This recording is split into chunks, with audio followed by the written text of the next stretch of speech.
പുതിയൊരു കേസ് വന്നിട്ടുണ്ട്. എന്താണെന്ന് വെച്ചാൽ പോലീസുകാരൻ്റെ ബുള്ളറ്റ് കത്തിച്ചു.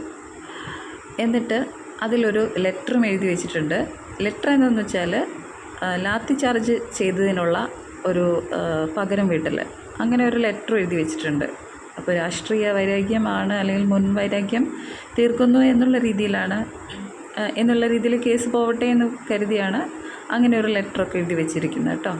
അപ്പോൾ നമ്മുടെ സംഭവം പോലീസുകാർ അന്വേഷിച്ചു, ആൾക്കാർ കിട്ടിയിട്ടുണ്ട്. വേറെ ആരുമല്ല, 2 പെൺകുട്ടികളാണ് കേട്ടോ.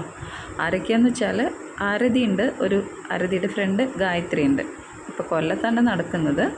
നമ്മുടെ ഇവിടെ ഇരയായിരിക്കുന്നത് അല്ലെങ്കിൽ ബുള്ളറ്റ് ഒരു പോലീസുകാരൻ്റെയാണ്. അതായത് പോലീസുകാരൻ്റെ പേര് വിവേക്.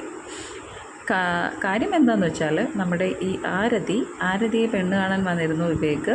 അങ്ങനെ കല്യാണമൊക്കെ ഉറപ്പിച്ചു. പക്ഷെ വിവാഹത്തിൽ നിന്നും പിന്മാറി വിവേക്. അതിനെതിരെയുള്ള ഒരു ദേഷ്യം തീർക്കൽ, അല്ല ഒരു പകപോക്കൽ, അതായിരുന്നു ഇവിടെ നമ്മൾ കണ്ടത് കേട്ടോ. പിന്നെ എന്താ വെച്ചാൽ നല്ല ബുദ്ധി കൂടുതലുള്ളതുകൊണ്ട് പെട്ടെന്ന് തന്നെ പിടിച്ചു കേട്ടോ. ഞാൻ ആലോചിക്കുക, ഇങ്ങനെയൊക്കെ ചെയ്ത് വെച്ചിട്ടുണ്ടെങ്കിൽ അതെന്തായാലും പിടിക്കുന്ന ഇവർക്ക് ഉറപ്പുള്ള കാര്യമല്ലേ?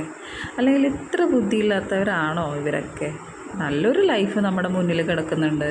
അതും ഒരു പോലീസുകാരൻ, ആരും ആയിക്കോട്ടെ, ആർക്കെതിരെയും ഇങ്ങനെയൊക്കെ ചെയ്താൽ അതെന്തായാലും പിടിക്കപ്പെടുമെന്ന് ഒരു ബോധമില്ലേ? സാമാന്യ ബോധമില്ലേ ഇവർക്കൊന്നും?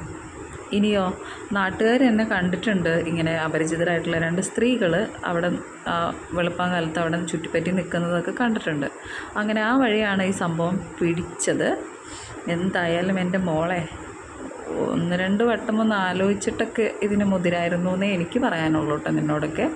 കാരണം ഒരു ദേഷ്യത്തിൻ്റെ പുറത്ത് വിവാഹം മുടങ്ങി അടുത്ത നല്ലൊരു എന്തെങ്കിലും കേസ് നമുക്ക് കണ്ടുപിടിച്ച് 2 പേരും ചേരാത്തൊരു വിവാഹത്തിന് എന്തിനു നമ്മളിങ്ങനെ വാശി പിടിക്കുന്നു എന്ന് എനിക്കറിയില്ല. എന്തായാലും ഇപ്പോൾ കേസൊക്കെ ആയിട്ടുണ്ട്. എന്തായാലും നല്ല ഭാവിയൊക്കെ സുരക്ഷിതമായില്ലേ 2 പേരുടെയും? ഇത് കൂടുതൽ വേറെ എന്താ പറയുക?